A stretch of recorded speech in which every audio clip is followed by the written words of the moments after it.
our pillars of this church.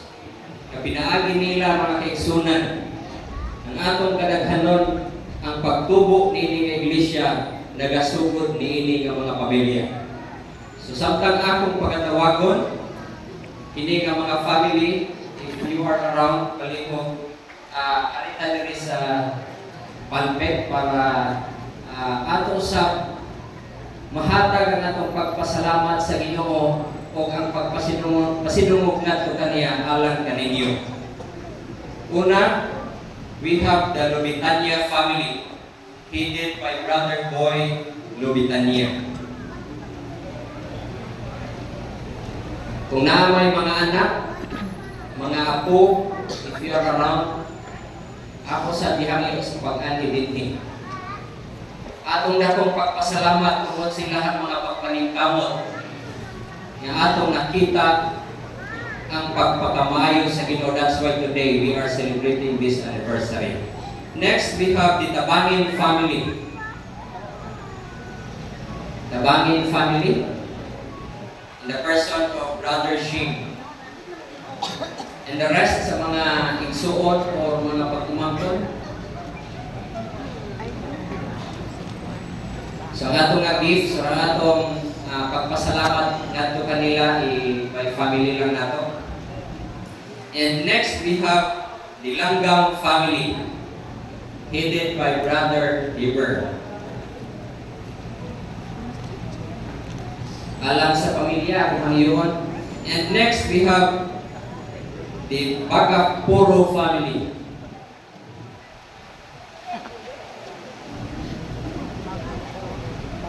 Bagapuro family, if you're around, please come.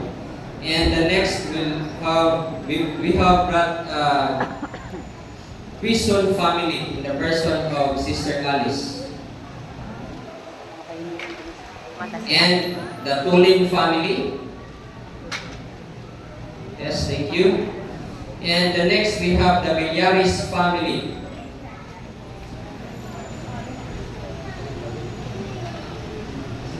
Villaris family, and we have the Pindu family. Villaris and then Pindu family. And we have also Tinaya family. Tungod sila ang mga inikanan, sila ang mga mama o papa sa pagkabatinulan sa pag-alagad natin nakita sa igsoon ang pagpakamayo sa Ginoo hangtod karon niining atakna. And next we have the Kanyas family. And also we have Lumacao family. Lumacao, we have to assist kay part-time to walk. So,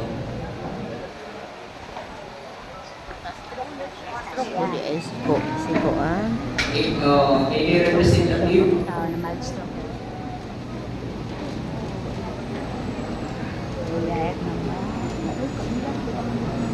Ato magunagre.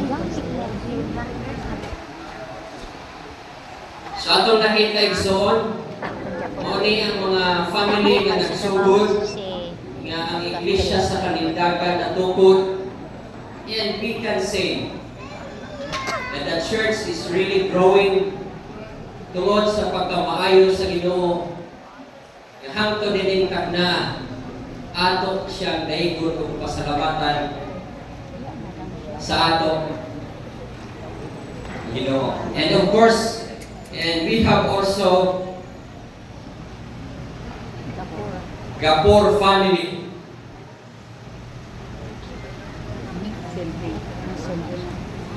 So I hope igsoon ang pagkamatinud-anon sa mga pillars nato sa iglesia.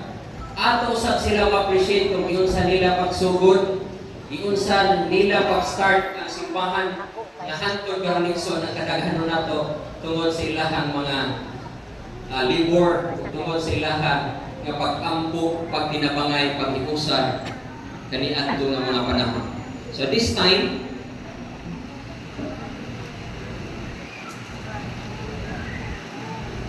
Napay mga family nga wala na ako matawag. Mrs. po. Okay. Kung wala na yung mga family diha na niiningan niya sa tubangan, this time ato sila hangiyon nato si Pastor Abihero sa paghatag ug pag-ampo alang kanila ug kanatong tanan. Pastor